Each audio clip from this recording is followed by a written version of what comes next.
Assalamualaikum warahmatullahi wabarakatuh. Alhamdulillahirrabbilalamin. Bersyukur kita kepada Allah subhanahu wa ta'ala. Salawat dan salam semoga senantiasa tercurah kepada Rasulullah Muhammad sallallahu alaihi wasallam. Saudara-saudaraku yang dirahmati Allah subhanahu wa ta'ala, alhamdulillah kita bisa berjumpa lagi dalam kajian kitab Ta'limul Muta'allim. Dan kali ini kita berada di penghujung fasal yang ke-6. Mudah-mudahan semuanya dalam keadaan sehat walafiat dan senantiasa dalam lindungan Allah Subhanahu wa taala. Kemarin terakhir kita sudah membahas bagaimana kita ini harus takut hanya kepada Allah. Kita tidak boleh takut kepada makhluk kemudian mendurhakai Allah. Kalau kita segan ya, takut dalam artian segan kepada seseorang, itu boleh-boleh saja, manusiawi saja. Akan tetapi hal itu jangan sampai kita kemudian melanggar aturan Allah. Kita tidak mau melakukan kewajiban-kewajiban kita terhadap Allah. Nah, kita akan lanjutkan pada bagian yang ke-21 ini, pada video yang ke-21 ini. Bismillahirrahmanirrahim. Wa yambaghi, dan seyogianya dan hendaknya sebaiknya li talibil ilmi, bagi seorang pelajar, seorang pencari ilmu, ayya'udda wa yuqaddira li nafsihi taqdiran fit tikrar. Dia harus membuat jadwal. Dahsyat ini. Karena seseorang kalau dia kesehariannya betul-betul dibuat jadwal, maka ketika dia istiqomah, dia mengikuti jadwal yang sudah dia buat dan dia komit di situ, maka insya Allah hasilnya juga akan terlihat. Yang terpenting adalah buat jadwal dan disiplin. Disiplin mengikuti jadwal yang sudah dibuat. Jangan sampai buat jadwal hanya formalitas saja, ditempel tapi kita tidak pernah mengikuti jadwal yang ada, gitu ya. Ini dalam rangka manajemen waktu ya. Mengatur waktu kita dengan sebaik-baiknya, maka perlu jadwal dari mulai bangun sampai tidur lagi. Bangun jam berapa, setelah bangun ngapain aja, gitu ya, kapan belajar, kapan istirahat, kapan tidur, kapan makan, ya gitu. Itu diatur semua. Dan kalau diikuti dengan disiplin, insya Allah sukses hidup kita. Ada satu ungkapan mengatakan al-iltizam bin nizam min mafatihin najah. Disiplin ya, teratur hidupnya itu teratur, dan disiplin itu adalah salah satu dari kunci keberhasilan, kunci kesuksesan. Kemudian wa yuqaddiru li nafsihi taqdiran fit tikrar, juga harus mempunyai target. Target, harus punya target. Kalau di sini dibilang target mengulang pelajaran. Karena kalau dalam istilah ulama-ulama zaman dulu itu, bagaimana mereka selain memahami juga hafal betul gitu ya. Sehingga ketika mereka menulis itu biasanya tanpa harus mengumpulkan kitab yang banyak kemudian dilihat satu persatu, tapi sudah ada di sini. Menurut ulama ini pendapatnya seperti ini, menurut ulama ini pendapatnya seperti ini gitu. Kenapa? Karena dulu itu para ulama itu mereka paham, mereka juga hafal, bahkan letaknya di kitab apa, di sebelah mana itu hafal ya. Nah, kita harus punya target seperti itu ya. Bagaimana nanti kita pada prakteknya setelah ini, pada paragraf berikutnya akan dijelaskan seperti apa kita membuat target mengulang pelajaran itu. Fa innahu la yastaqirru qalbuhu, fa innahu, karena la yastaqirru qalbuhu, hati itu tidak akan tetap, tidak akan tenang, hatta yablugha dzalikal mablagh, sebelum seorang pelajar itu mencapai targetnya.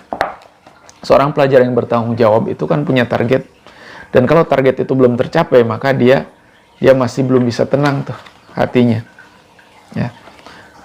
Kemudian, nah di sini sebagai contoh kasusnya ya seperti ini.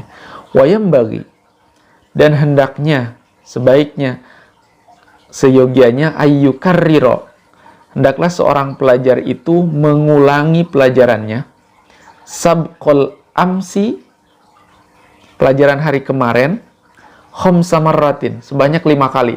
Coba lihat. Itu ulama itu menjelaskan seperti itu. Pelajaran kemarin, hari ini kita ulang 5 kali.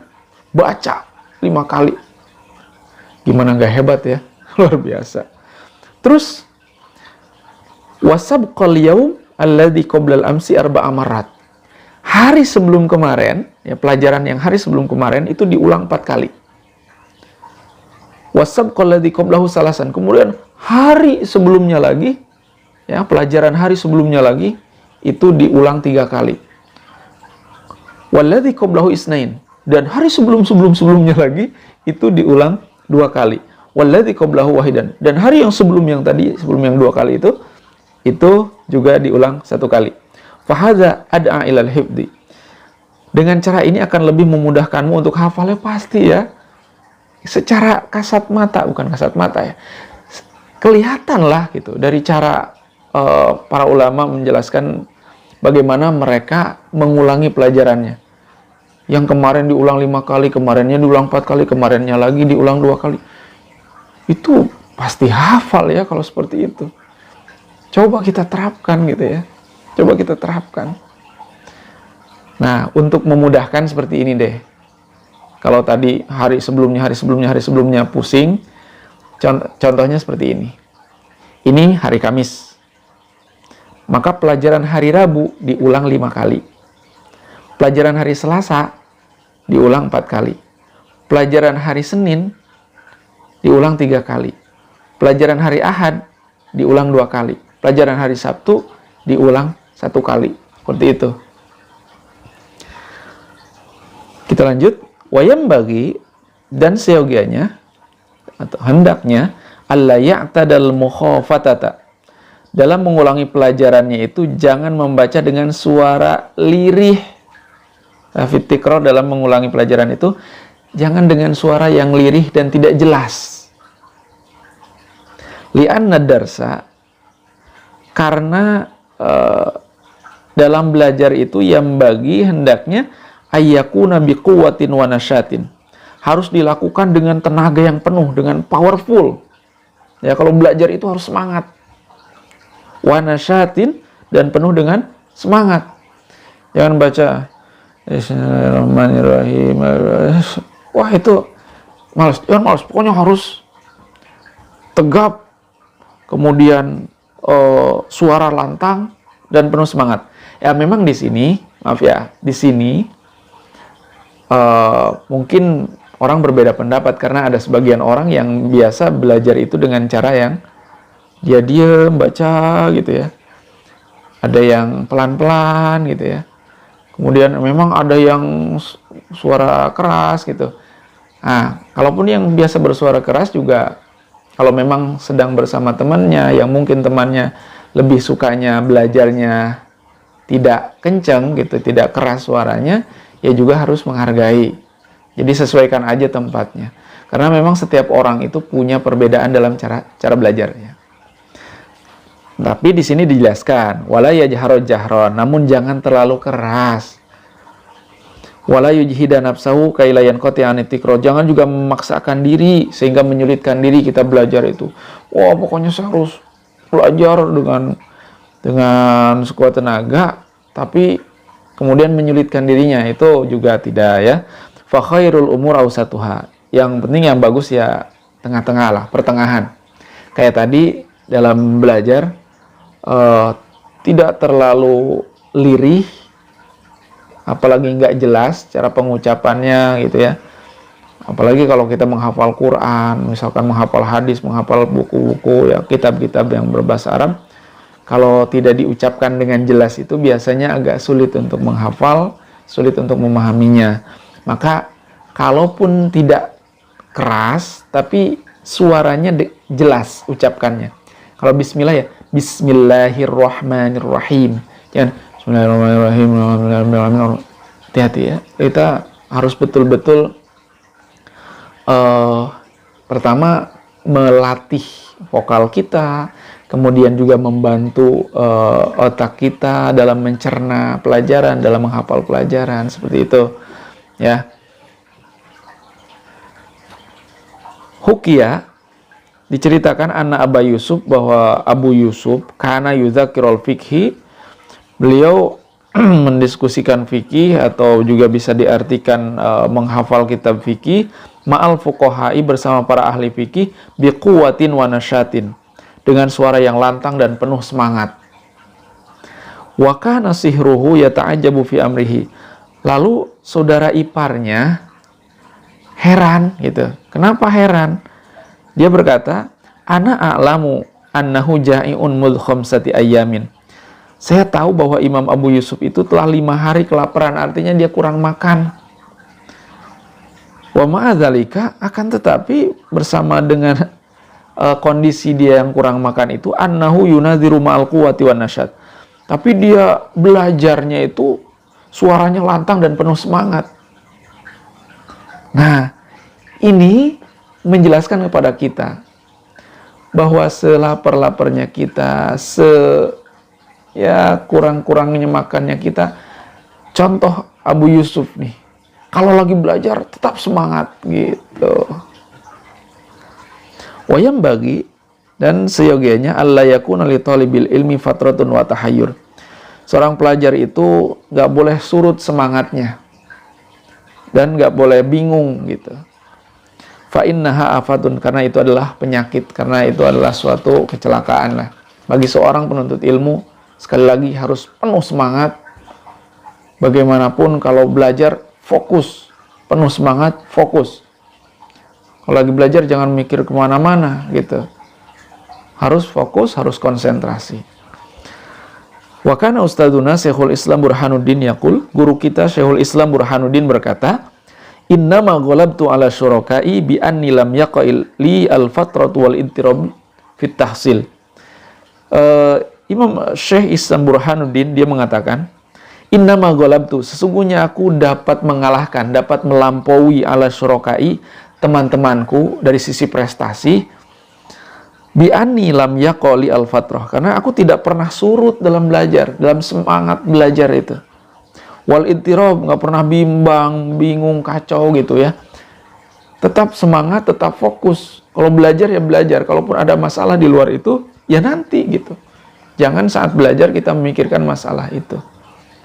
Wa kana yuhka an Syekhil Islam Al-Asbijabi, ada sebuah hikayat yang diceritakan dari Syekhul Islam Al-Asbijabi, annahu waqa'a fi tahsilihi wa ta'allumihi, sesungguhnya dia di masa beliau belajar, fatratus natai asyara sanatan bin kilabil mulki, beliau pernah mengalami kemalasan selama 12 tahun ya, karena sebab pergantian rezim, pergantian raja. Wa kharaja ma'a syarikihi fil munadharah, tapi beliau selalu memaksakan untuk tidak pernah meninggalkan berdiskusi, datang ke tempat-tempat muzakarah, datang ke tempat-tempat orang yang sedang membahas ilmu gitu. Wa kana yajlisani fil munadharah kulla yaumin wa lam yatrukal julus lil munadharah isnatai asyrata sanatan. Beliau malesnya aja, beliau masih maksain untuk ikut belajar dengan orang lain di majelis ilmu ya. Fasara syarikuhu Syekhul Islam li Syafi'in wa huwa kana Syafi'iyan.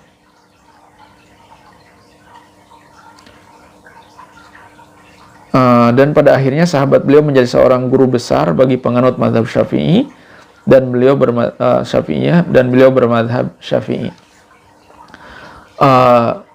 Atau ini pembahasan barusan bisa jadi begini. Syekhul Islam Al-Asbijabi ini selama 12 tahun ini, walaupun dia mendatangi majelis-majelis ilmu, tapi males. Tapi temennya tetap semangat. Sehingga temennya ini yang lebih duluan menjadi seorang ulama besar. Gitu. Jadi, kita nih, kalau ingin kita sukses sebagai seorang ilmuwan, sebagai seorang, apapun lah di bidang kita, maka kita harus belajar dengan penuh semangat. Jangan kendor. Harus fokus. Ya. Wa kana ustaduna Syekhul Qadi Al-Imam Fakhrul Islam Qadi Khan, guru kami Syekh Al-Qadi Al-Imam Fakhrul Islam Qadi Khan berkata, yaqul yambaghi lil mutafaqqih, bagi seorang pelajar, ayyahfadha nuskhatan wahidatan min nusakhil fiqhi, hendaklah dia terus-menerus menghafal satu kitab dari beberapa kitab yang ada. Fayatayassara lahu ba'da dzalika hifdzu ma sami'a minal fiqhi. Hal itu akan lebih memudahkannya dalam menghafalkan ilmu fikih yang didengarkannya. Nah, ini disebut fikih ya. Ini berlaku juga untuk pelajaran-pelajaran yang lain. Artinya, kalau kita belajar di pesantren-pesantren atau mungkin ya perguruan-perguruan tinggi di luar, di Arab, di mana itu, mereka selalu ada penekanan. Pokoknya misalkan kita lebih cenderung ke materi fikih, maka harus ada satu kitab yang kita hafal di bidang itu, sehingga nanti ketika ada permasalahan tentang fikih, kita sudah punya pemahaman yang komprehensif karena kita hafal. Pengalaman saya misalkan dulu di pesantren kecil, misalnya, sebuah pesantren di kampung, selalu itu punya target, misalkan di bulan Ramadan ini kamu harus hafal kitab Matan Al-Ajurumiyah misalnya. Nanti puasa tahun depan nanti harus hafal kitab Awamil. Nanti tahun depannya lagi harus hafal kitab Yaqulu. Nanti harus hafal lagi misalkan di fikihnya Safinatun Najah. Dan itu berjalan terus seperti itu. Jadi mungkin juga ada yang menentang, apa yang dihafalin, yang penting kan paham. Oke. Tapi yang lebih bagus lagi selain paham, kita juga hafal. Kalau kita bisa hafal beberapa kitab, bahkan apa mungkin kalau hafal beberapa kitab, kita bukan hanya katanya ya, kita tahu gitu apa yang disampaikan oleh ulama ini dalam kitab ini begini. Jadi sehingga kalau ada masalah itu langsung connect kita. Langsung kita bisa, kata ini begini, kata ini begini. Berarti pendapat saya seperti ini misalkan. Ya itu udah sangat mudah gitu. Makanya kata Imam Qadi Khan, beliau mengatakan kalau bisa kita harus punya target untuk menghafal kitab dalam